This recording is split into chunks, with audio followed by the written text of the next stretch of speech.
네, 그럼 이제부터 사전 질의에 대한 이준석 의원님의 답변을 들은 후 추가로 현장 질의에 대한 답변까지 들을 수 있는 토크 콘서트의 2부를 시작하도록 하겠습니다. 네, 첫 번째 질문인데요. 계엄 사태 이후 대통령 찬반 여부, 계엄 옹호 여부로 국민 간 불신과 갈등이 극에 달한 상태입니다. 계엄 옹호 세력과 이른바 극우로 통칭되는 세력도 정치적 통합의 대상으로 보고 계십니까? 만약 그렇다면 차기 대통령은 어떻게 현재의 국민적 갈등을 해소할 수 있을까요? 저는 이 선동가들이 굉장히 많아졌다라는 생각합니다. 그 선동의 수단이라고 하는 것이 유튜브나 이런 것들로 굉장히 간편화되었기 때문에 이런 사람들이 말만 좀 잘하면 이제 등장해가지고 이런저런 얘기를 하게 되어 있는데요. 저는 가장 위험한 것 중에 하나, 특히 제가 보수 진영을 계속 바라보니까 종교와 정치의 분리는 꼭 이뤄내야 된다. 네. 이게 농담이 아닙니다. 왜냐하면 종교가 사실 계속 여러 집회를 주도하는 거는 저는 그건 굉장히 부도덕적이라고 생각해요. 왜냐? 자금부터가 혼재되어 있어요. 종교적 자금과 정치에 투입되는 자금이 혼재되어 있는 것 자체가 저는 굉장히 부도덕적이라고 생각하고, 왜냐하면 종교에 대한 어떤 그런 금액 같은 경우에는 사실상의 면세 혜택이 주어지고 있잖아요. 근데 그게 그래서 하나의 통로로 이용되는 것이 되게 심각하고, 두 번째로는 극우라고 하는 분들이 사실 되게 안타까운 게요. 과거의 영광을 잊지 못하는 분들이에요. 제가 지역구 상계동에서 이제 있을 때 보면은 어르신들 중에 이제 아주 자기 40년 동안 뭐 보수 정당을 지지해왔다 하시는 분들 보면은 어릴 때 얘기 그렇게 많이 하세요. 예. 내가 공화당 때 여기 당책이었어, 이런 말씀하세요. 동네별로 당별 책임자라는 게 있었어요. 그때 당책이라고. 그럼 뭐 젊은이들 불러놓고 무슨 얘기 하시나 보면 막 이런 거. 내가 그때 파출소장이 뭐 잘못되면 앉았다 일어났다 시켰어, 막 이런 거 있잖아요. 뭐 범죄 얘기하는 거예요. 막 이제 자기가 했던 그런. 근데 그게 왜냐면은 보수가 절대 우위였던 시절에 살아오시던 분들이 그것에 대해 가지고 지금 인지 부조화를 겪고 계신 게 되게 많아요. 그래서 원래 보수 정당은 정권을 잃어버려도 스스로를 여당이라 부르는 사람이 꽤 많았거든요. 잠깐 어쩌다 실수해서 노무현 진 거지 뭐 이렇게 생각하는 분들이 많았거든요. 근데 그거에서 이제 보수가 비주류가 됐다는 걸 받아들이지 못하는 분들이 내 머리와 이제 현실이 다르니까 계속 악에 받쳐 가는 거예요. 그래서 저는 그 바람을 빼는 게 굉장히 중요하다. 철저하게 윤석열 대통령과 다른 방향을 계몽시켜야 되는 게, 보수는 이제 소수다. 절대 소수다. 특히 당신들이 생각하는 안보 보수나 이런 건 절대 소수다라는 거를 계속 이야기해 줄 필요가 있는 거죠. 이제 유일하게 보수가 다시 주류적인 관점을 가기 위해서는 자유주의적 보수 관점으로 가지 않고는 이 안보주의적 보수, 전체주의적 보수는 이제 다시는 주류로 올라설 수 없다는 것을 각인시킨 게 중요하죠. 예. 저는 그래서 그거를 계속 해야 된다, 이런 생각을 합니다. 네, 감사합니다. 그러면 시간을 조절하기 위해서 조금 네. 가벼운 질문 넘어가고 예. 네, 세 번째 질문인데요. 최근 국민의힘과 보수 진영 내부 갈등이 심화되고 있습니다. 보수 정당이 보다 개혁적이고 미래지향적인 정당이 되려면 어떤 변화가 필요하다고 보십니까? 아까 제가 말씀드렸듯이 보수가 지는 거를 못 받아들이는 상태라고 했는데요. 원래 90년대까지만 하더라도 보수 정당은 가만히 있어도 돈과 인물이 유입되는 곳이었어요. 그래가지고 대학 교수쯤 하면, 아니면 군인에서 별 달고 나오면은, 아니면 경찰 간부 지내고 나면은 당연히 그 보수 정당의 문을 두드리고 거기서 정치해보려고 시작하는 게 관리였어요. 그건 호남 출신에도 마찬가지였어요. 그런데 김대중 정부가 들어서면서, 그건 IMF 때는 반대급부죠. 그러니까 들어서면서 이제 사실 좀 이게 엇갈리기 시작했는데, 처음에 김대중 대통령한테 보수 정권이 졌을 때는 그들이 나름 이제 합리적으로 반박을 하려고 했어요. 아니, 이건 원래 우리가 이기는 건데, DJP 연합을 해가지고 충청도표를 가져가서 우리가 진 거고, 그리고 이인재가 나와가지고 우리 개업해가지고 뭐 진 거야, 이런 식으로 합리화하죠. 그래서 그때 별다른 걸 안 하고 이제 다음 선거만 기다렸어요. 근데 또 이회창 총재 같이 훌륭한 스펙을 가진 분이 그 다음에 노무현이라는 약간 뜬금없는 사람을 진 거예요. 그러니까 그때 이분들이 어떻게 생각하냐면, 야, 우리가 노무현 같은 사람 지는 건 말도 안 되지. 어떻게 경기고 서울대법대 나온 양반이 뭐 부산상고 나온 40만 통과한 사람은 라는 그 당시에 정말 자기들 입장에 말도 안 되는 일이라 생각한 거죠. 그래서 그때 자기들이 판단이 뭐냐면, 우리도 아스팔트 보수를 키워야겠다. 그럼 평생 그런 거 안 해본 양반들이 어떻게 하겠어요? 두 개 끌어들입니다. 교회하고 안보 집단. 그래서 옛날에 2000년대 초에 그 길거리 시위하는 분들 보면 군복 입은 분들 많았어요. 예, 고엽제 전후회랑 그 다음에 뭐 베트남 뭐 파병되신 분들 이런 분들 많이 오셨고 그 다음에 교회가 그때도 많았거든요. 근데 이제 그 파병되신 분들은 다 돌아가시고 많이 이제 나이가 드시니까 남은 게 이제 교회 세력인 거죠. 그러니까 그렇게 해서 이제 가는 건데 여기서 빨리 이제 벗어나지 않으면은 보수 일반적인 그 스펙트럼과 자꾸 이 아스팔트화된 세력 간에 갈등이 생길 수밖에 없어요. 그래서 저는 이거는 종교와 정치의 분리가 다시 한번 무엇보다 중요하다고 생각합니다. 네, 감사합니다. 그러면 다음 질문 가보도록 하겠습니다. 다음 질문은 개헌에 관한 질문입니다. 최근 조기 대선 이야기가 나올 때마다 나오는 키워드는 개헌이고 정치의 복원을 위하여 개헌이 이루어져야 한다고 생각한다고 합니다. 헌법은 기본적 정의를 규정하는 반면 구체적, 실체적 사항까지 정의하기 어려운데요. 헌법을 바꾼다고 정치가 개선된다고 생각하십니까? 혹은 작금의 사태는 헌법의 가치를 가볍게 여기는 정치의 문제는 아니겠습니까? 이에 대한 근본적인 개혁 방안은 무엇이 되어야 한다고 생각하십니까?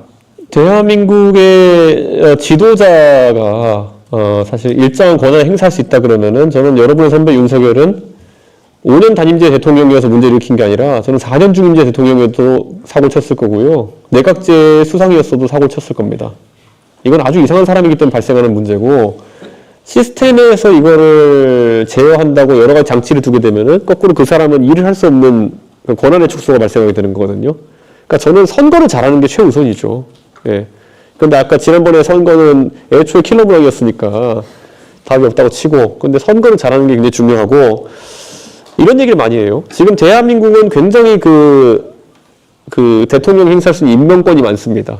공공기관이랑 공기업이랑 다 하면은 엄청 많이 임명권 행사할 수 있어가지고 대통령의 권한이 저렇게 센 건데, 대통령의 권한을 나눠서 행사한다는 말을 하는 사람이 있고, 두 번째는 대통령이 권력을 행사할 수 있는 건덕지를 없애자는 유형이 있어요. 저는 후자에 가깝습니다. 그러니까 대통령이 실제로 공기업이나 아니면 공공기관 이런 데다 임명권을 행사하는 것도 문제요. 대한민국 관료들이 과도한 규제를 행사하는 것 자체가 문제이기 때문에 그런 것들 최대한 민간에게 돌려줘야 된다라는 것이 제 관점인데, 그럼 또 민영화하자는 거냐 이런 식으로 나올 텐데, 저는 민영화할 건 해야 된다고 봅니다. 예. 냉정하게 우리가 봤을 때 지금 민영화하면 가격이 오른다라는 것 때문에 이제 국민들이 싫어하는 분들이 많을 텐데요. 우리나라에 있던 산업 중에 민영화된 게 엄청나게 많습니다. 대한항공 민영화된 거죠. SK 주유소 민영화된 거죠. 원래 유공이었습니다. 그 다음에 SK텔레콤도 민영화된 거죠. 한국이동통신이었습니다. KT 민영화된 거죠.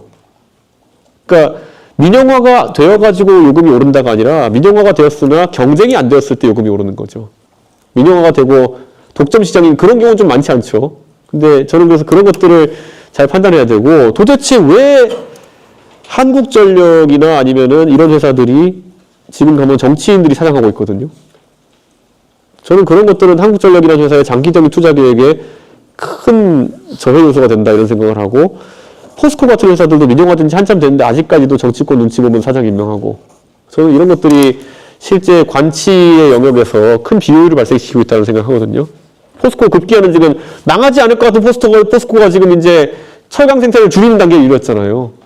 저는 이런 거 앞으로 심각하게 받아들이고, 그 대통령의 권한을 확 축소하는 게 중요하다. 어떤 형태의 개헌보다도. 그런 생각을 합니다. 다음 질문입니다. 주류 언론에 대한 불신과 뉴미디어 언론의 급부상 속에서 우리는 언론 매체를 바람직하게 수용하기 위해 어떠한 태도를 취해야 할까요?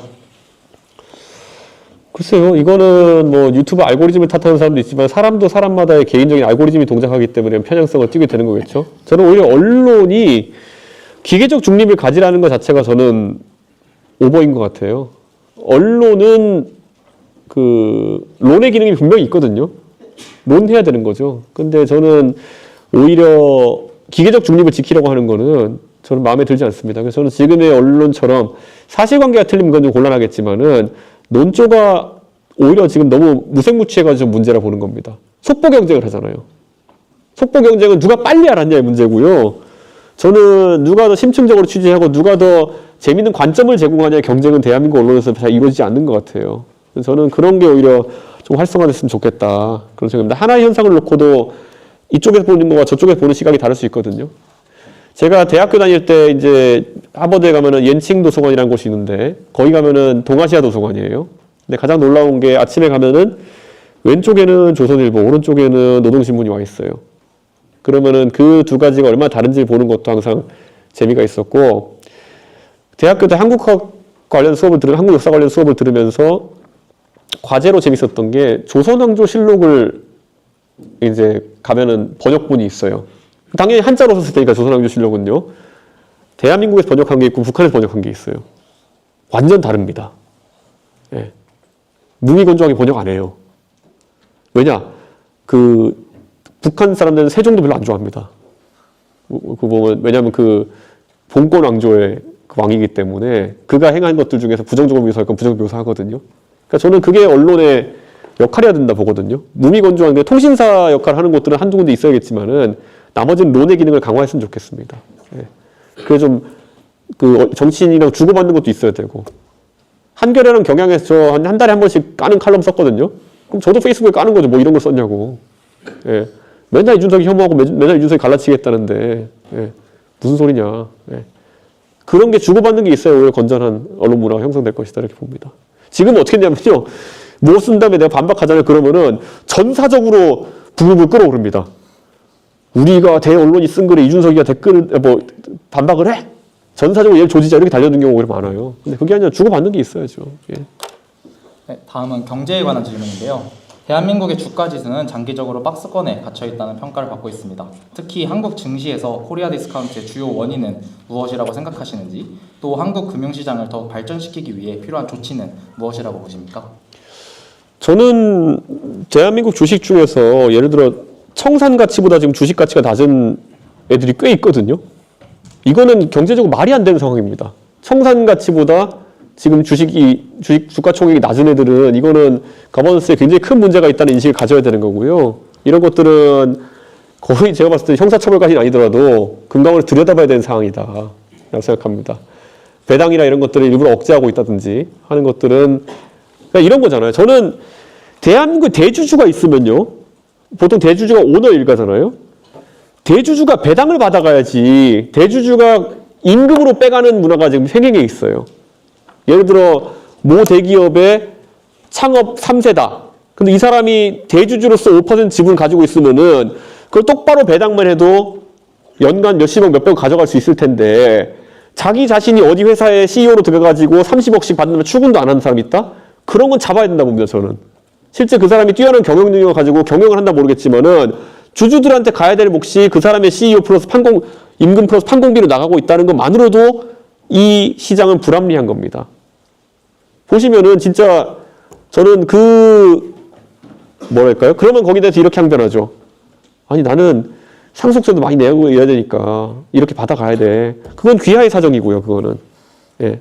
주식회사는 그렇게 돌아가면 안 된다는 것이고 저는 그래서 일정 부분 상법 개정안의 취지에 대해 저는 동의하는 부분이 있습니다. 주주의 이익을 최우선시 놓고 경영돼야 되는 게 주식회사인 것이지 저는 그 다른 어떤 핑계를 갖다 붙여도 저는 그런 식으로 지금 보면은 모 기업에서 뭐 물적 분할로 인해 가지고 주주들에게 큰 피해를 입히고 이런 것들이 뭐 당연한 경영 승계를 위한 기술인 것처럼 이렇게 보여지고 있는데 그건 아니죠. 그거는 아마 쌩쌩할 때 윤석열 검사가 계셨으면 다 잡아놨을 겁니다. 예, 어떤 죄목을 만들어서라도 예, 우리 선택적 법리 적용하시는 윤석열 대통령께서 안 그러겠지만은 쌩쌩한 윤석열 검사였으면 다 잡아놨을 겁니다. 예.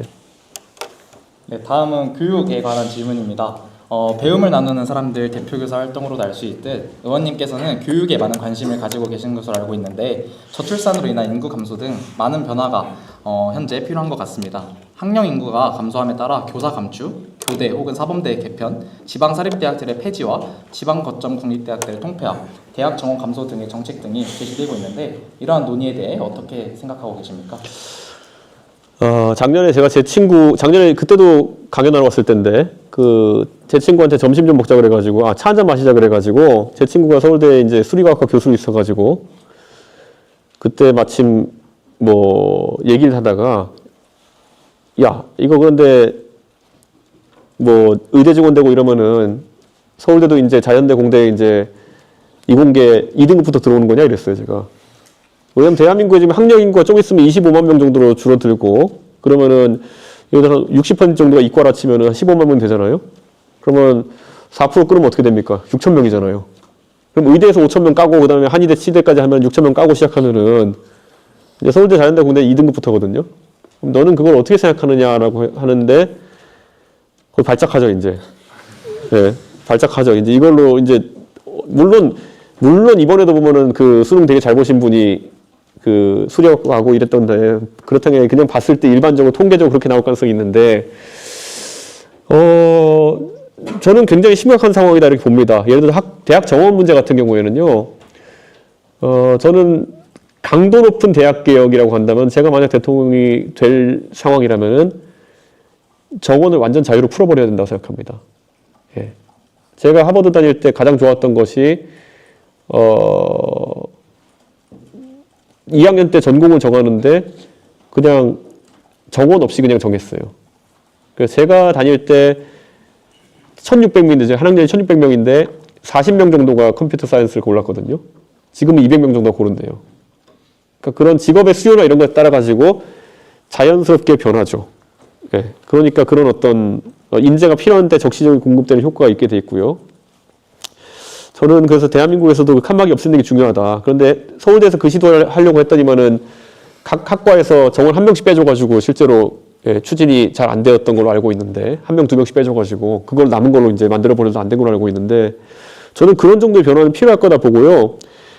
냉정하게 서울에 있는 대학들도 정원 줄이는 과정에 들어가야 될 것이다. 이렇게 봅니다. 여러분이 100만 명 시절일 때 서울대 정원과 지금 이제 25만 명이 되는 시점에 서울대 정원이 같다고 한다면은 여러분의 졸업장의 가치가 4분의 1이 되는 겁니다. 4분의 1이 4배로 물탄 졸업장이 되는 거죠. 저는 이거는 여러분에 대한 이기적인 표현을 하는 게 아니라 이기적으로 생각하는 표현을 하는 게 아니라 바로 그 취업 시장에서 그거에 대한 반응이 나옵니다. 제 친구들 중에 이제 판교에서 IT 기업 경영하는 친구들도 있는데요. 예전에 어느 대학을 나온 학생을 뽑아가지고 자신들이 취업시켜가지고 일을 시켰을 때 기대했던 것보다 많이 이제 희석이 됐다 그러더라고요. 근데 그것 때문에 기대하는 임금은 높은데, 그러니까 학벌 인플레 때문에 기대하는 임금은 높은데 실제 그걸 지급할 수도 없고 그 업무에 기대할 수도 없는 상황이 생겼다. 이런 얘기까지 하더라고요. 그래서 저는 이런 것들을 좀 정상화시킬 필요성이 있고 지금 학령 인구가 확 줄은 상황 속에서 이렇게 하지 않고는 지방인 대학은 완전히 소멸 정도가 아니라 진짜 경기도 밖에는 다 사라질 수밖에 없는 위기다. 그래서 냉정하게 수도권에 있는 대학 중에서 이제 정원을 줄이시는 걸 줄이기 시작해야 된다. 저는 그런 생각합니다. 그리고 학과 간에 그런 칸막이도 없애야 된다. 그걸 강하게 추진하고 싶고요. 교대나 사범대 개편 같은 경우에는 저는 수학이나 영어 같은 경우에는 한 반의 규모를 확 줄여야 된다고 생각합니다. 중고등학교에서.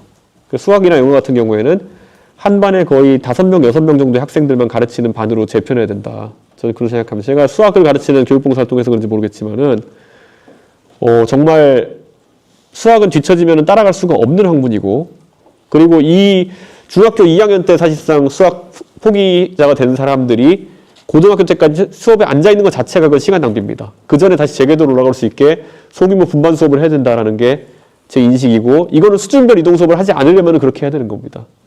그게 만약 낙인 찍기나 이런 것 때문에 어렵다고 한다면. 그리고 저는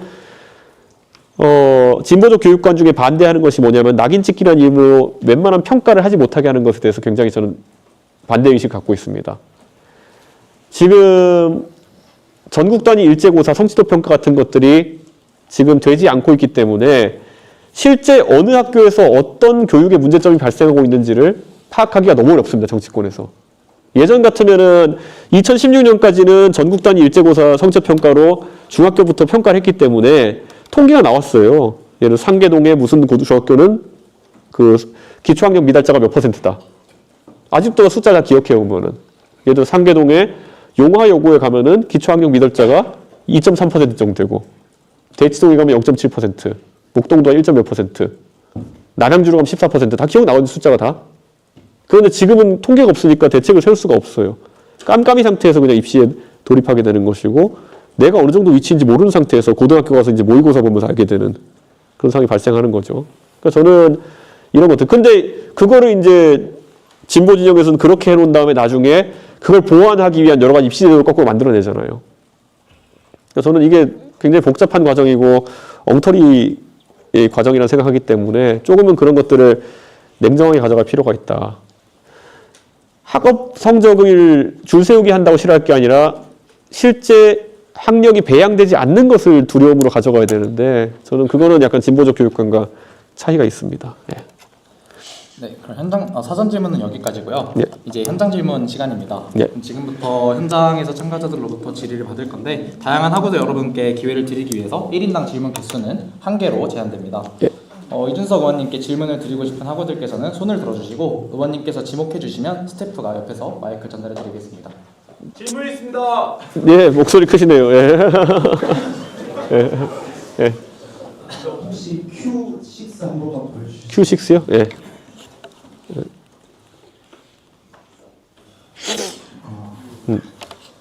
네.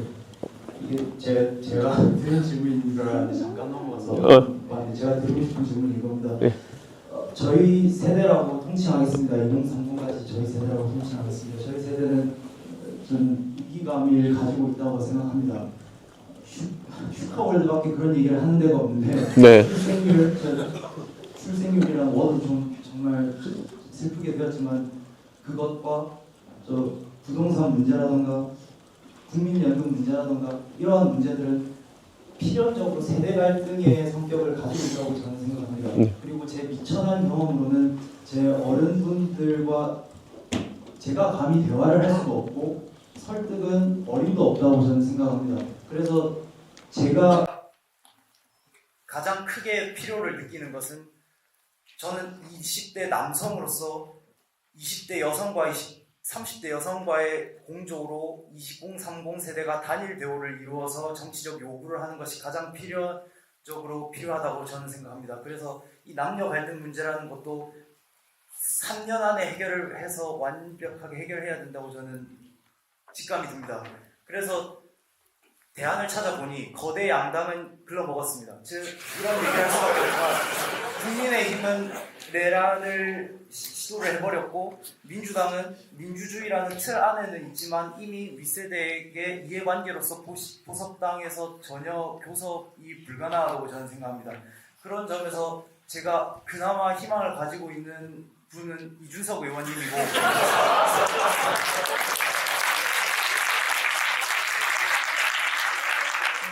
의원님이 말씀하신 것처럼 제3지대를 만들 그 새로운 세대의 정치인들에게 저는 기대를 갖고 있습니다. 그리고 그분들이 저는 부탁할 수밖에 없어서 정말 무력함을 느끼지만 해주셨으면 하는 것은 그런 젊은 세대 남녀 갈등의 통합입니다. 이준석 의원님께서는 항상 이렇게 말씀하십니다. 오늘도 말씀하셨듯이 내가 언제 그런 얘기를 하였느냐, 갈라치기나 혐오의 말을 하였느냐라고 말씀을 하십니다. 하지만 당면한 과제로서 그런 이미지의 해결은 너무나도 필연적으로 필요한 부분이라고 저는 생각합니다. 그래서 이러한 통합과 그런 설득에 관해서 어떤 계획이나 미래 방향을 가지고 계신지 여쭙고 싶습니다. 예, 국민의힘이라는 당이 2017년에 탄핵을 겪으면서 그 뒤로 한 10년 가까운 세월 동안 20대 여성 중에서 가장 지지율이 높았던 시기는 결국 이준석 대표 시기였다라는 것도 매달 하고 다니는 얘기인데 이렇게 말씀드리고 싶어요. 정치에서 주지층이 생기는 것과 주비토층이 생기는 것은 어쩌면 피할 수 없는 그런 운명일지도 모릅니다. 근데 제 나름대로는 정치하면서 흔들리지 않으려고 많이 노력을 해요. 그러니까 우리 사회에는 두 가지 주장을 그러니까 제가 개혁신당을 차릴 때 이런 분이 있었어요. 모 전직으로 저한테 와가지고 준석 씨 나는 여자들한테 인기가 많고 당신들이 남자들한테 인기 많으니까 우리도 당연하면 잘 될 거야. 그분이 선거에 출마하셨다가 여론투표 받아보고는 자기는 남자한테 표가 많이 나고 여자한테 안 나오는 거 보고 좌절하셨어요. 네, 그리고 이제 당을 떠나셨는데 제가 이런 말씀드리고 뭐냐면요. 그런 약간 프랑켄슈타인식 결합은 잘 안 되고요. 그럼 아까 말씀드린 것처럼 제가 어떻게 변할까에 대한 부분인데 이거 저희도 회의를 많이 하죠. 회의를 논의를 많이 하는데 그러면은 그거는 제가 지금까지 해온 주장 중에서 뭐 예를 들어 옳고 그름의 문제 또는 해야 될 말과 하지 말아야 될 말이 있다 그러면 해야 될 말 하지 않고 그런 말 하지 않는 걸로는 당연히 가야 되는 거고 주장의 결을 바꾸는 거에 있어가지고는 굉장히 신중한 겁니다. 네. 흔히 많은 사람들이 그거를 지지층의 확장에 합작하다가 이제 자기 색깔 잃어버리고 나가는 경우가 많거든요. 저는 참 신기하잖아요. 그러니까 20대, 30대 여성들에게 제가 여론조사표상으로 지지율이 안 나오는데 동탄만 본인이었어요, 제가 당선된 거. 네. 사실 이게 왜 그러냐 봤더니만은 제가 하는 메시지 기혼 여성과 미혼 여성이 다르게 반응한다는 정도까지는 파악이 되더라고요. 그러니까 이런 것들을 파악해 나가고 있긴 합니다. 그래서 제가 미혼 여성들을 많이 보면서 또 얘기를 해보면은 이게 적절한 얘기일지 모르겠지만은 소득 수준에 따라서 많이 차이가 납니다. 미혼 여성에서. 그래서 저희가 그 세밀하게 들여다보면서 분석을 하고 있습니다. 그래야 이제 어떤 부분이 문제일지를 바라보게 되는 건데요. 그래서 저희가 FGI라고 이제 심층 분석 같은 걸 하잖아요. 그러면은 이준석을 싫어하는 이유가 뭐냐를 분석해서 이제 듣게 되면은 제가 받아들일 수 없는 지점으로 가는 경우도 되게 있습니다. 이건 제 신념을 버리는 지점까지 가는 게 뭐냐면은 뭐 이런 걸 정책에 동의해주세요, 저런 걸 동의해주세요 이런 건데 제가 이 자리에서 하나하나 세상에 열광하는 건 부적절할 것 같긴 하지만은 좀 그래서 어렵습니다. 그게. 네, 어렵다고 그냥 솔직히 진짜 힘들어서 지금 못하고 있는 거거든요. 왜냐하면 그 색깔을 버리라는, 그러니까 20대 남성이 저한테 좋아할 만한 요소를 버리는 것만 유일한 답일 겁니다. 네. 근데 그 좋아할 만한 요소를 버린다는 거는 제가 아까 말한 거의 상당 부분을 버리는 길이 될 수가 있어요. 네. 그러니까 이런 거잖아요. 흔히 있을 때 뭐 남자와 여자가 아무리 사랑하는 사이에도 왜 싸우냐. 남자는 내가 잘못한 게 뭐냐? 라고 얘기하고 여성은 거기서 같은 거다 이렇게 보면은 좀 공감해주면 안 되냐 이렇게 얘기할 수도 있고 우리가 흔히 겪는 거잖아요. 근데 그런 관점이랑 좀 비슷한 부분이 있습니다. 그러니까 공감을 많이 얘기했어요. 근데 공감을 얘기했을 때 제가 저는 이성적으로 납득 안 되는 걸 제가 공감하는 척하기가 되게 힘들거든요. 네. 그리고 그 공감하는 척이라는 게 했을 때 그 이성적인 면 때문에 저한테 좋아하시는 분들이 저도 감성주의를 하면서 이제 떨어져 나가는 그 딜레마예요. 그러니까 우리가 뜨거운 아이스 아메리카노 하는 건 되게 쉬운 것 같지만 결국에는 하나는 뭔가 양자택일 해야 되는 겁니다.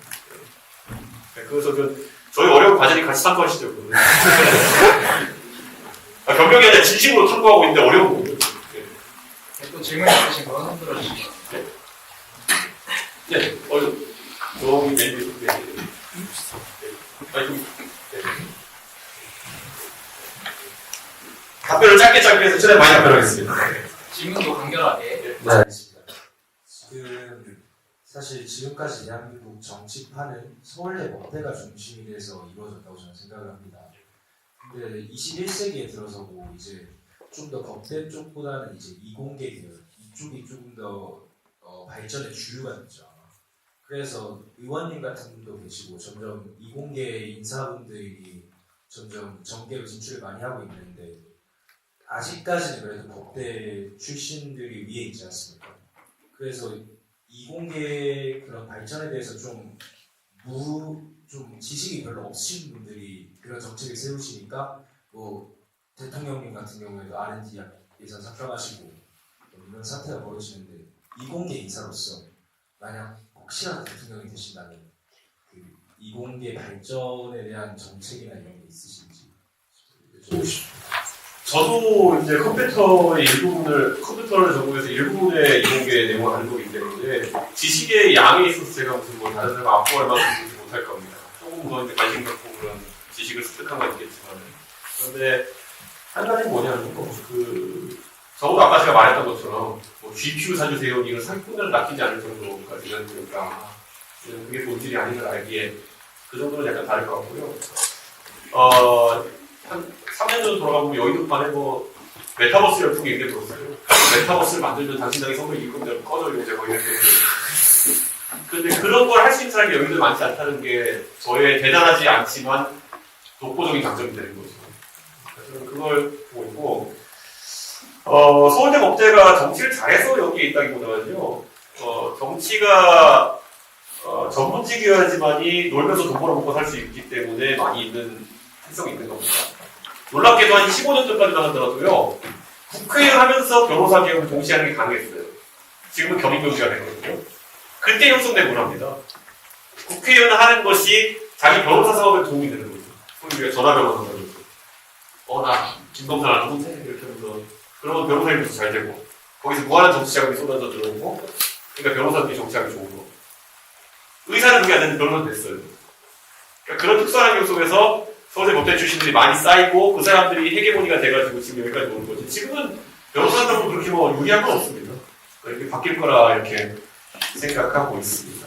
네. 그리고 서울대 법대생들이 이번 정권을 적용했다가 크게 한번 말아먹거든요. 네, 좀 위축될 거라고 봅니다.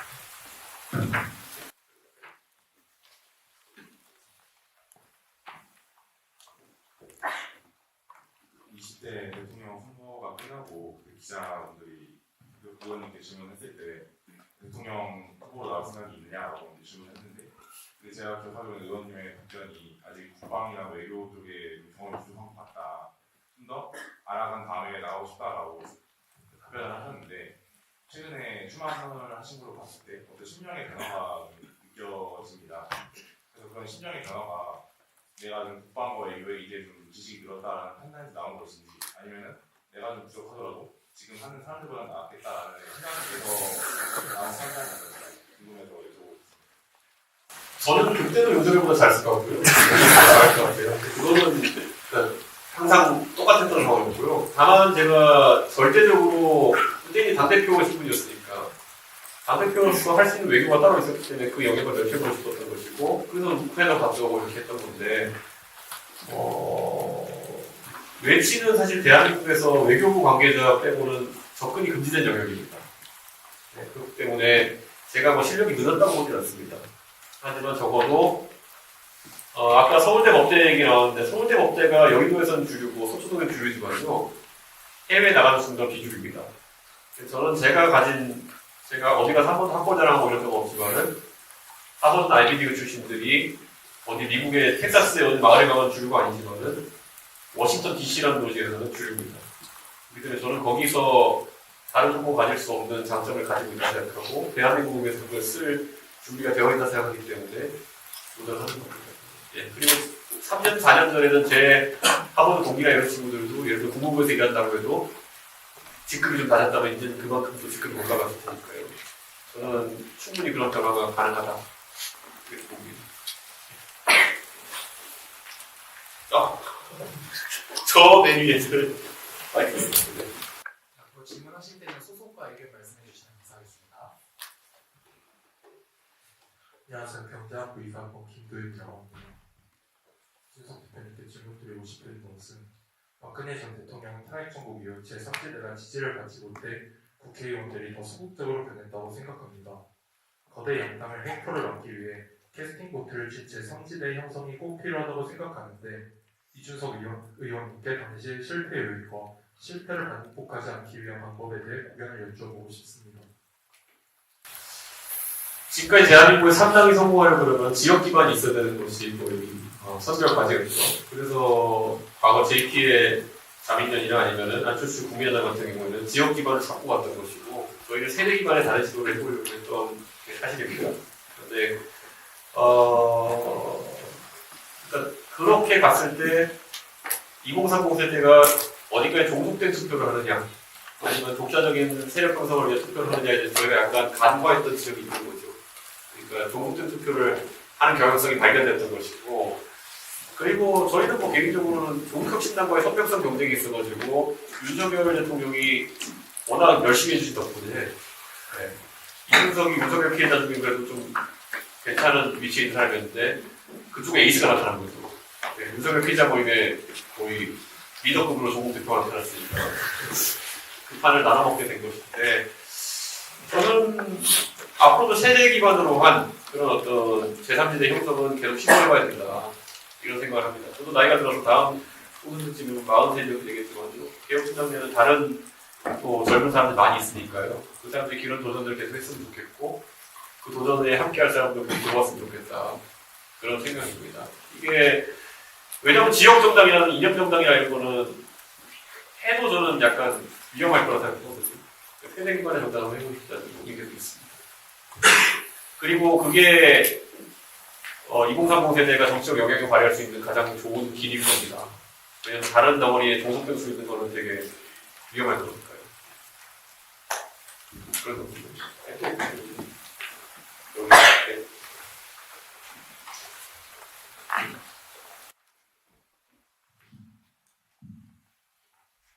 네. 안녕하세요. 인문계열 2호학번 한진명입니다.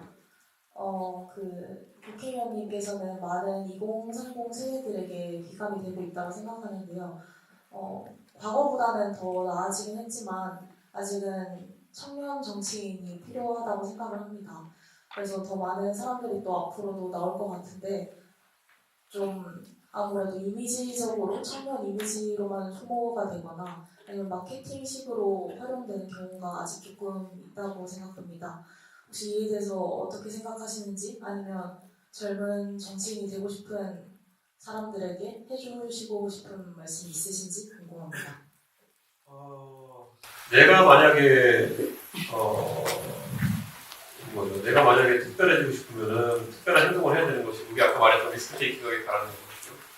정치판에서 은근히 그 리스크테이킹을 전략을 봤을 때 리턴이 빨리 나옵니다. 왜냐, 정치판에 그만큼 리스크테이킹하는 젊은 사람이 희소하기 때문이죠. 그래서 저는 그 전략을 충실히 누가 한번 이해해봤으면 좋겠다. 저랑 모든 판단과 이런 걸 미믹하는 것이 아니라 리스크테이킹한 매너로 그냥 가는 거를 따라 해보면은 길이 열릴 것이다 라는 생각을 합니다. 흔들려요. 그래도 솔직히 그 과정을 보다 보면 많이. 아까 제가 남원정 이 선배들 제가 되게 존경하고 저랑도 지금 친하게 지내는 거는 원희룡 장관님 같은 경우에도 36세인가에 국회의원이 되시고 계속 쭉 올라가다가 삼선하시고 40대 후반쯤 돼가지고 잠깐 그때 이제 이명박 대통령 쪽에 이끌려가지고 그쪽과 함께 하려다가 약간 이제 삐끗하신 적이 있었거든요.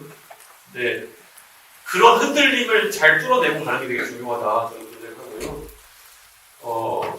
이런 생각해요. 여러분이 지금 내년에 당장 지방선거가 있잖아요.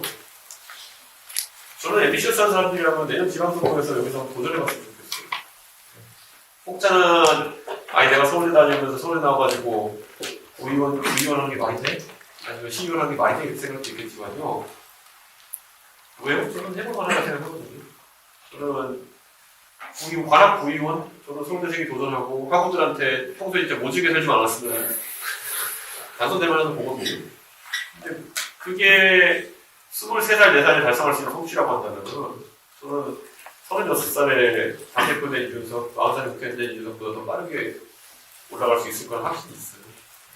저는 그거를 도전해봤으면 좋겠어요.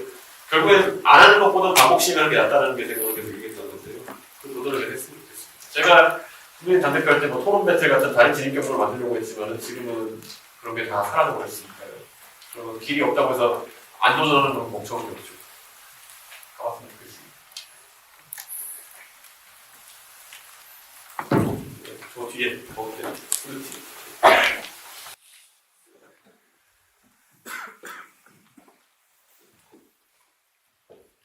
경제학부 2호학번 권도훈입니다. 이번 어떻게 아직 결과는 않지만 대통령 선거를 잘못 뽑았다고 평가할 수도 있을 것 같고 그 다음에 국회에서 이루어진 거대 야당의 그런 합의 없는 유연한 통과나 이런 걸 보면서 다수결이 꼭 이렇게 효율적인 제도는 아니구나라는 생각이 들었습니다. 앞으로 많은 사람들과 의견을 나누면서 어떤 걸 결정해야 될 때 다수결 말고 어떻게 해야 조금 더 건전한 방법으로 합의가 이루어질 수 있을지 의원님의 의견 듣으십니다.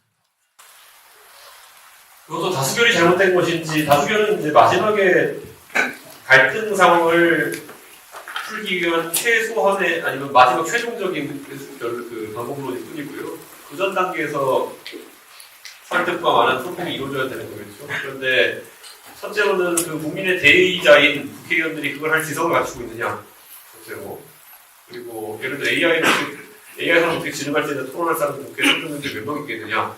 그런 것이고 두 번째로는 이해관계가 결정될 여지가 있느냐 없느냐. 그래서 저는 후자가 매우 위험하다 해서 봅니다. 후자가 각자 이해관계가 개입돼가지고 정답이 아닌 것을 고르는 양태는 다수결에 거쳐서 계속되고 있거든요. 그게 가장 크고 그건 당파를 지어서 하는 정당 정치라는 틀 안에서 어쩔 수 없는 부분이기도 합니다. 저는 마찬가지로 해서 유권자가 지성을 갖춘 사람을 뽑는 것 최우선의 방식이고 저는 한편으로는 토론의 과정 같은 경우에는 룰을 안 지키는 사람에 대해서 사회가 굉장히 엄격하게 달려들어서 생각해요. 아까 제가 말했던 것처럼 한 두세 가지 뭔가 다 못할 것 같은 혐오 잃어버리는 사람이면은 너무 공론장에 퇴출시켜버려야 된다는 생각하거든요. 그런데 그런 것들을 우리가 그러니까 축구 경기가 제대로 되려면 훌리건이 등장하면 당장 추천해야 되는 거거든요. 훌리건이 돌아다녀도 그냥 뭐 이것도 게임의 일부다 이러면서 그냥 해버리면은 나중에 축구가 안 되는 거거든요. 지금 대한민국에 약간 그런 분을 두개 바로 잡아야 됩니다. 저는 밑도 끝도 없이 얘기하는 사람들 이런 사람들 방송회장에 퇴출해야 되고요. 네. 전환기 씨가 나와가지고 뭐 이준석이는 선거에서 아무것도 모르니까 내가 가르쳐줄게 뭐 이러고 있으면 이거 웃긴 거잖아요. 그거는. 근데 그런 걸 지금 뭐 공로장에 풀어놓는 것도 저는 산업적 저널리즘이라고 생각하고 저는 앞으로 그런 게임 공간을 제대로 설정하는 것이 중요하다. 그러면 토론이나 이런 논의가 활성화될 거라고 생각합니다. 지금 두 개만 더. 네. 네. 이거 앞에. 네. 안 갔어요.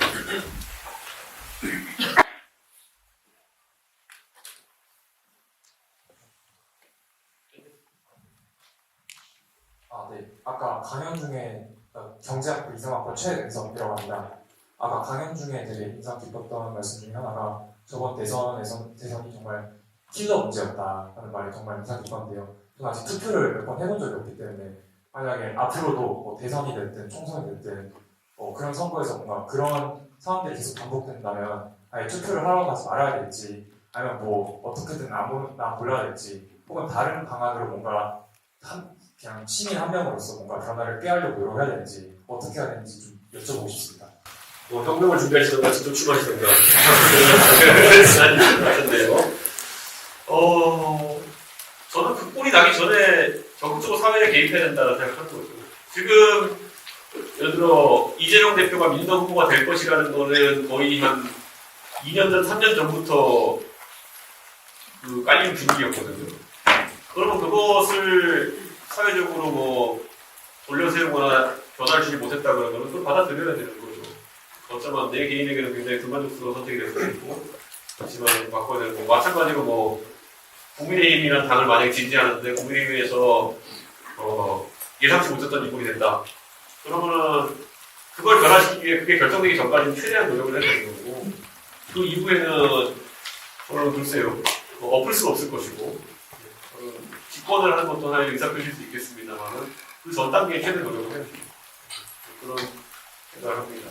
그래서 윤석열 당선되기 전에 엄청나게 뭐라 그랬던 거거든요. 저는 당선되기 전에 잘못을 계속 지적해야 되는데 그래서 했던 건데 나중에 꽁해가지고 이제 저한테 안 갚고 한 건데 후회 남기지 않으려면 그 시점에 문제가 발견됐을 때 계속 얘기해야 돼요. 또 질문 때? 오, 그런데 저 메이크, 가운데통 메이크. 네, 지금 들고 있습니다.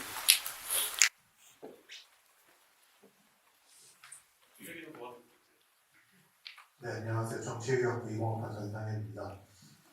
네, 오늘 주제가 한국 정치의 미래를 묻다니까 꽤 가까운 한국 정치의 미래에 좀 여쭤보려고 하는데요. 그 아까 Q1 질문 혹시 봐주실 수 있으실까요? 네, 아까 이 질문에 대해서 이준석 의원님께서 뭐 정치와 종교를 분리를 해야 되고 뭐 보수적인 분들의 어떤 과거 영광에 대한 바람을 빼야 된다고 이런 답변을 주셨는데요. 그 첫 번째 빗줄 쳐진 부분에 대해서 아직 명확하게 답변을 안 주신 것 같아서 이 부분에 대해서 한번 여쭙고 싶고요. 네, 그 다음에 대통령이 되신다면 통합의 방법으로 뭐 바람을 뺀다, 뭐 종교와 정치를 분리를 해야 된다 이런 식으로 말씀하셨는데 그거에 대해서 보다 그 통합 방법에 대해서 구체적으로 좀 여쭙고 싶습니다. 어떤 메시지를 대통령으로서 낼 것인지 이런 부분을 좀 구체적으로 여쭙고 싶습니다. 대통령이라는 자리가요, 사실 어떻게 하느냐에 따라 가지고 굉장히 존경받는 자리가 될 수 있고 한편으로는 저렇게 유튜브에 또 조소받는 자리가 될 수 있는 건데요. 당선된 초기에는 그렇게 존경을 받습니다. 그 상황에서 그 존경받는 힘을 바탕으로 어떤 것들을 처음에 풀어나갈 것인가가 되게 중요한데요. 저는 오는 소위 강경 보수를 이야기하는 표현들도 있고, 아니 지금처럼 반지성적인 보수를 얘기하는 폭력적인 행동까지 하는 보수를 얘기하는 것들도 있을 텐데요. 저는 폭력적인 행동까지 가는 사람들은 저는 배제해야 된다고 생각합니다. 왜냐 그들이 폭력의 방법을 쓰고 있기 때문이죠. 그들의 생각이 잘못된 게 아니라. 그리고 다만 그들의 생각이 오른쪽 경도되어 있다고 하면 배제 대상이 되지 않는다. 그렇게 생각합니다. 왜냐하면 그거는 제가 생각하는 사상의 자유에는 아주 오른쪽으로 갈 자유까지 포함되어 있다. 그렇게 생각합니다. 그래서 그거는 구분해서 갈라야 되는 거고요. 폭력은 막되 사상의 자유는 무조건 풀어줘야 된다. 생각합니다. 다만 그들이 다수가 되지 않았으면 하는 바람 정도는 가지고 국가를 운영하기 있고요. 대통령이 됐을 때 소통을 강화하라는 주문이 첫 번째가 될 것 같아요. 윤석열 대통령이 가장 뜬금없는 거는 정책적인 판단할 때 도대체 어떤 사고의 과정을 겪었는지 어떤 이유를 들어서 그걸 하는 건지를 알아챌 수가 없습니다. 그런데 의제조문 같은 경우에도 결론 이참을 발표해놓고 왜 그런 결론을 도달하게 된 것인지 아니 이것으로 기대된 효과가 무엇인지 등을 정확히 밝히지 않았기 때문에 반박이나 재반박이나 전반하게 있는 과정이 있을 수가 없는 것이고 그냥 선 안만 갈리는 거거든요. 야, 이 전공이 나쁜 놈들하고 이런 식으로 갈 수밖에 없는 거거든요. 저는 그래서 그 전반함의 과정 거친 소통이 되게 중요하다 이런 생각을 합니다. 그래서 대통령이 하는 모든 판단을 해가지고 아주 상세하게 리즈닝을 되는 게 중요할 것이다. 그걸 다른 지점으로 가져오고 싶다. 그렇게 생각합니다. 그 통합이라는 게 말처럼 쉽지는 않습니다. 그런데 그 대한민국 국민들 입장에서는 대통령이 당선된 순간부터는 일정 기간 허니문 피어리드라고 하는 것이 주어집니다. 그때 어떤 통치 모델을 만드느냐가 제일 중요할 것입니다. 네, 앞에 계신 팀원.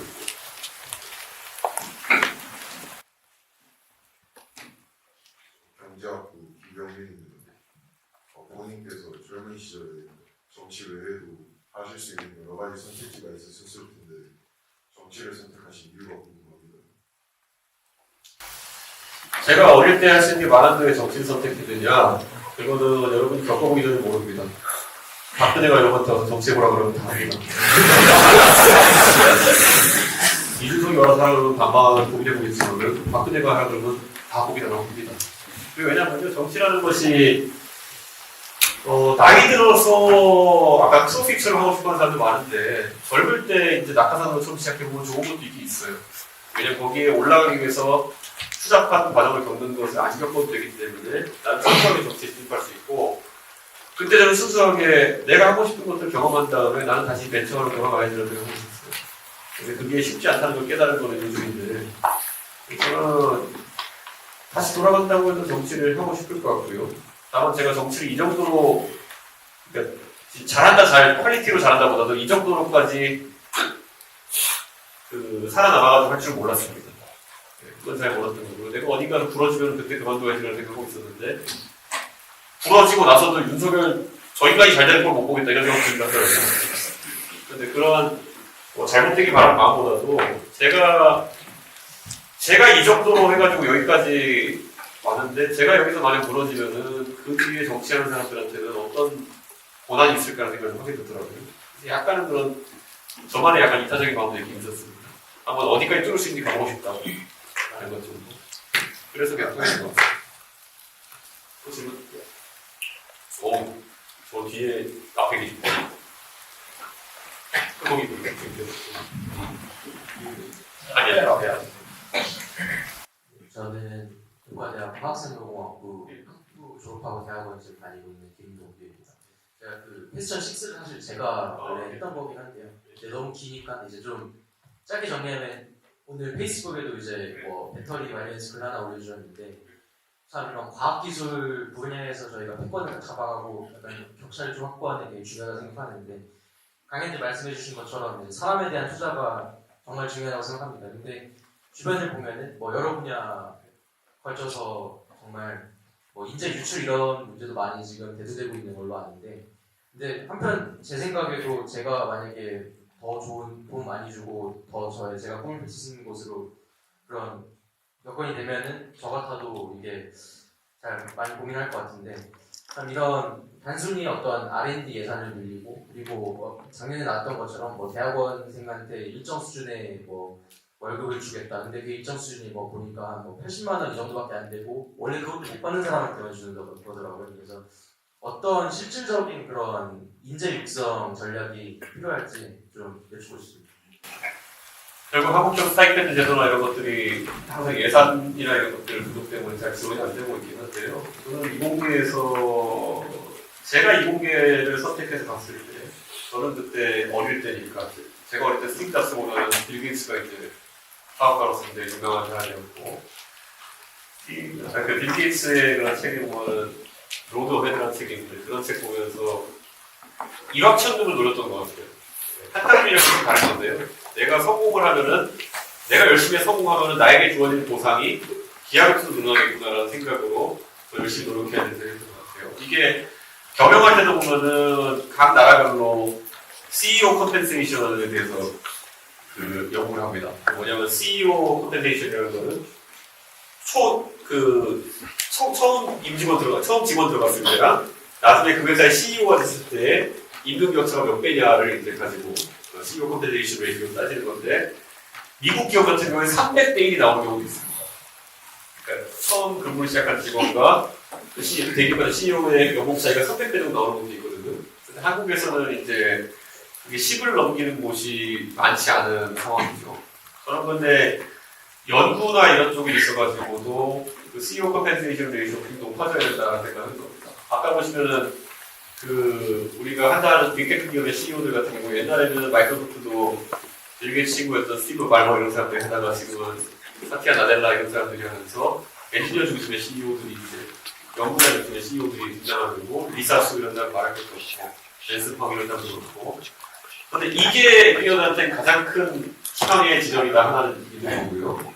그게 이제 미래 기대치를 높여가지고 지금의 연구를 매진할 수 있게 하는 것이고 두 번째로는 저는 국내와 국외의 연봉차 같은 경우에는 계속 살펴봐야 된다고 생각합니다. 저는 이게 기술 유출, 산업 스파 이런 거 때려잡는다고 맨날 그러는데 솔직히 말하면은 누구라고 무슨 뭐 중국 기업의 기술사 들고 도망가고 싶겠냐 그건 범죄긴 하지만은 컴펜세이션이 그렇게 차이 나면은 사실 그 동의이 생기는 거거든요. 그러면 그 해외 기업과의 그 연봉 격차 같은 경우에는 우리가 계속 모니터링하고 언론 기사나 이런 거를 좀 내야 된다. 한국의 삼성전자가 더 많이 준다 하더라도 만약에 중국에 뭐 양민 테크놀로지에 돈을 더 준다 그러면은 이제 유출될 수밖에 없는 구조거든요. 근데 한국에서는 희한하게 야 네가 삼성의 엔지니어면은 지금 뭐 동탄에 사는 삼성 엔지니어면은 연봉 1억 4천원 될 텐데 그럼 네가 먼저 불만이냐 이런 식으로 하는데 자기가 중국으로 이주하고 3억 받는다 그러면 약간 다른 얘기죠. 저는 그런 것들을 인식 자체를 좀 바꿀 필요는 있다. 국민들의 인식 자체가. 이제 절대적인 그런 금액의 경쟁이 아니라 해외와의 경쟁이라는 것을 잘 알아야 된다는 생각을 합니다. 그래서 한국형 스타이펜드 제도는 세금 왕창 지원해야 된다 봅니다. 그거를 연구 매진할 수 있도록 가야 되는 거고 대학원생들이 지금 80 얘기하셨는데 그걸 어디 갖다 붙입니까? 그리고 이게 또 각 지역별로 좀 또 생활이나 이런 차이가 큰데 그런 것도 완벽히 많이 돼야 되는데 제가 과감이겠지만 좀 설계된 좀 맛있게 설계되겠습니다. 질문. 이게 어떻게 봉탄? 봉탄? 네.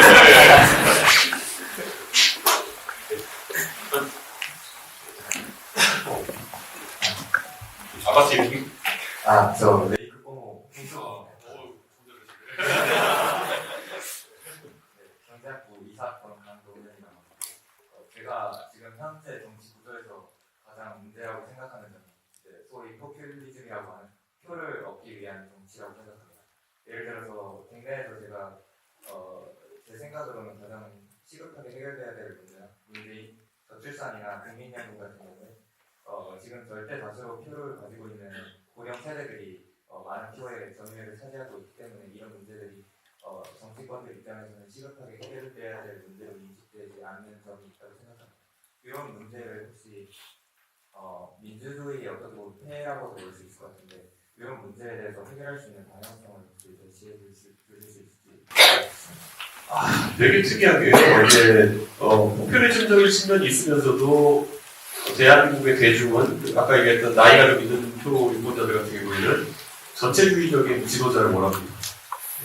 결국에는 왕을 뽑는 느낌을 뽑죠. 대통령은 그냥 선출된 왕을 뽑는 느낌을 뽑죠. 그래서 대한민국에서 많은 문제들을 대통령이 해결해 주길 바라면서 투표를 하죠. 그러다 보니까 그에게 권한이 쏠리게 되는 것이고 도대체 그 능력을 가진 사람이 어디 있겠어요 지금. 사실 삼성전자의 경영자 하나 찾는 것도 힘들어 죽겠는데 대회에 수입했어야 될 판인데 대한민국 경영자를 전지전능한 경영자를 선거 따위로 뽑는다?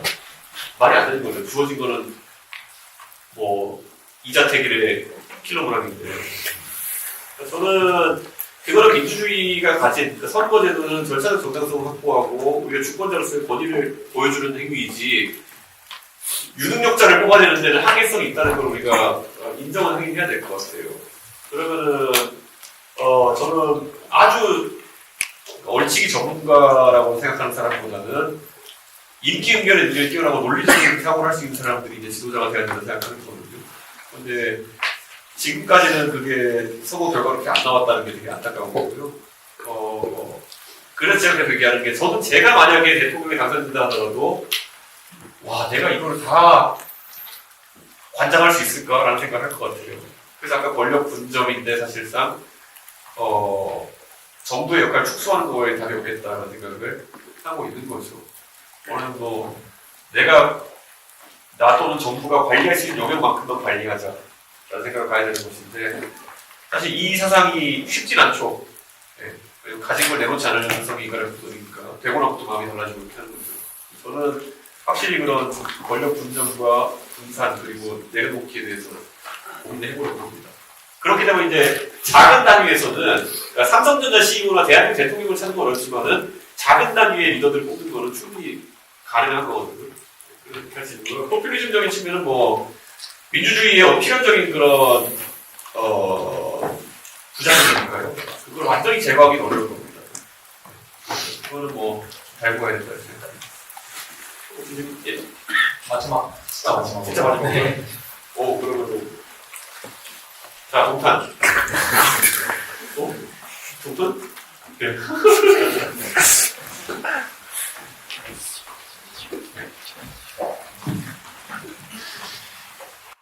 네, 인류학과 이상학번 분들입니다. 우선 좋은 강의 너무 잘 들었습니다. 사실 아까 그 갈라치기와 이제 혐오 이야기를 하면서 조금 생각이 들었던 게 그런 비판들이 있다라는 건 어딘가에는 그런 혐오와 갈라치기를 자신의 전략으로 삼는 정치인들이 있기 때문이다라고 생각을 좀 합니다.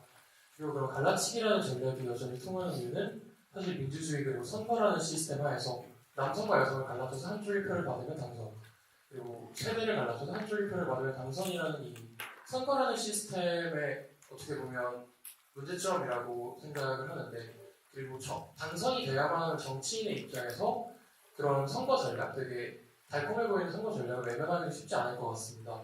그래서 정치인의 입장에서 이런 전략, 갈라치기를 하나의 전략으로 본다면 이런 전략을 어떻게 극복하고 통합을 이뤄낼 수 있을 것인가에 대해서 의원님의 의견이 궁금합니다. 이런 거죠. 사실 통합은 쉽지 않습니다. 통합이라는 막연한 통합이라는 것이 사람의 의견은 갈리게 되어 있는 거잖아요. 예를 들어 양자택일이 세 가지 문제에 대해서 있다고 하더라도 마음이 완전히 맞는 사람 8분의 1밖에 안 나거든요. 저와 마음이 맞는 사람은 8분의 1밖에 안 나겠죠. 양자택일에는 50대 50 정도의 비율을 가진 선반이 있다고 합니다. 그런데 다 두루뭉실하게 이걸 전부 다 만족할 만한 방향으로 풀어나간다는 건 정말 쉽지 않은 거죠. 그거를 선뜻하겠다고 하는 것 자체가 쉽지 않고 통합이라는 길을 해서 성과를 보이는 것이 어쩌면 아무것도 안 하는 것처럼 이제 갈 가능성이 있습니다. 그래서 그게 이제 딜레마인 한 것이죠. 어느 누구도 불만족하게 하지 않으려면은 아무것도 안 하는 게 최적화다. 이게 바로 아까 말했던 국민의 영남 의원들의 멘탈리티거든요. 그걸 답습할 수 없으니까 결국에는 초반에 어느 정도, 그러니까 아까 얘기했잖아요. 대한민국 대통령에 당선되면은 그때부터 지지율 깎아먹으면서 시작하는 겁니다. 다만 거기서 깎아먹었다고 다시 반등을 할 수 있는 거, 따서 갚으면 되는 거. 그게 결국 어느 지점이냐면은 자기 임기 내 성과가 나가지고 다시 좋은 평가를 받아서 그 지지율 리필되는 경우가 가능한 거고. 지금까지 대한민국의 대통령들은 너무 무의미한 것에다가 자기 초기 지지율을 갖다 박은 경우도 있어요. 윤석열 대통령은 초반부터 이재명 대표 잡아놓는다고 너무 에너지 많이 소진했고요. 박근혜 대통령은 통신당 해산한다고 조국대를 잡는다고 너무 에너지 많이 소진했고요. 문재인 대통령은 적폐청산한다고 너무 에너지 많이 소진하다가 정작 본인이 개혁이나 이런 거 하는 데 쓸 동력이 사라졌던 거죠. 저는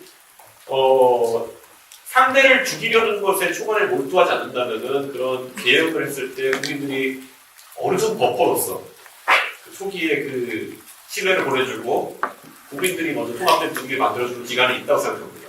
그러니까 그걸 잘 활용하는 게 굉장히 중요하다. 저는 그런 생각이 듭니다. 일례로 김영삼 대통령이 처음에 92년도에 집권한 다음에 나쁜 4년도에 집권한 다음에 우리 3년 집권한 다음에 지지율이 90%가 뛰었었어요. 네.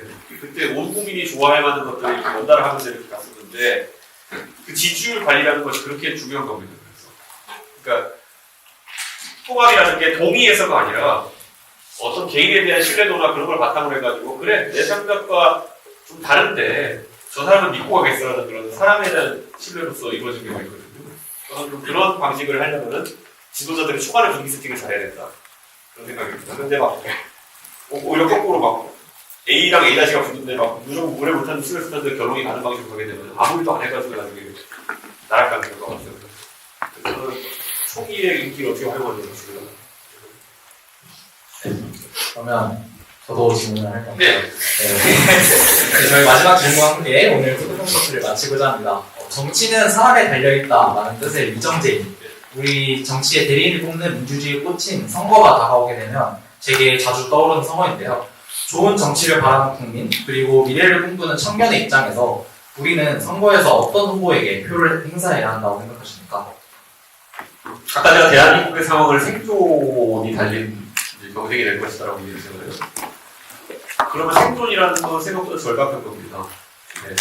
이게 우리가 만약에 이 대한민국이 군대라고 생각하고 전쟁을 치르러 간다.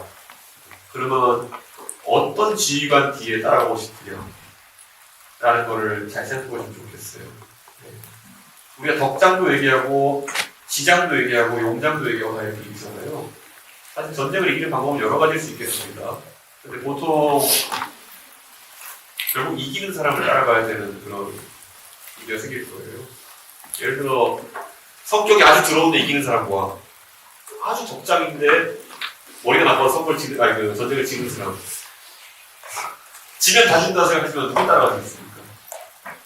결국에는 대한민국의 다른 나라와의 전쟁이나 이런 것으로 전쟁이라는 게 뭐 통일권 전쟁이 아니라 기술 경쟁이라는 데에서 누가 더 나은 방향성을 제시하고 이 전투를 이기게 할 것이냐 이거를 따져가지고 투표하셨으면 좋겠습니다. 나머지는 정말 너무 나이브하게 생각하는 겁니다. 이길 수 있는 사람으로 가야 된다.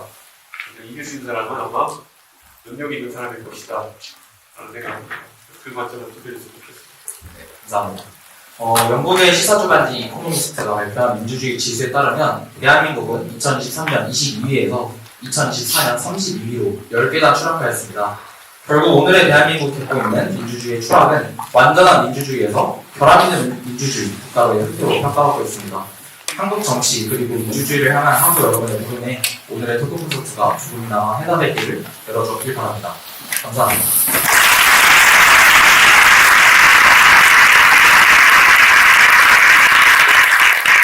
의원님과 단체 사진 찍고 저희가 밖에 포토월을 마련해 놓았는데요. 포토월에서 원하시는 분들은 사진 찍고 나가시면